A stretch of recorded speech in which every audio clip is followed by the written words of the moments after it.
Jangchilar, davom etamiz. Tarixiy obidalarni o'rganishda. Mana tog'i Sayxon. Bu yerda yana konsert, diskotekami endi nimadir bo'ladi, o'yin kulgi qiladigan joymi, dam oladigan, mana tepasida svita muzikachalari bor. Mana ichini ko'rsating Dilxon aka mana. Shunaqa mana. Salqin joy, xullas, o'ynab dam oladigan joy.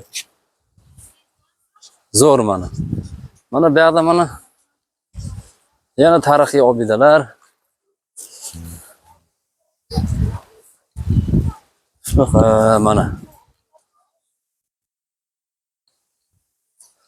Xullas, bular adashmasam haligi O'zbekistondagi tarixiy obidalarni kichiklashtirib, mini qilib hammasidan namuna qilib chiqqanga o'xshayapti. Bittasi Buxoroga o'xshayapti, Samarqandga o'xshayapti hammasi. Menimcha shunday bo'lgan.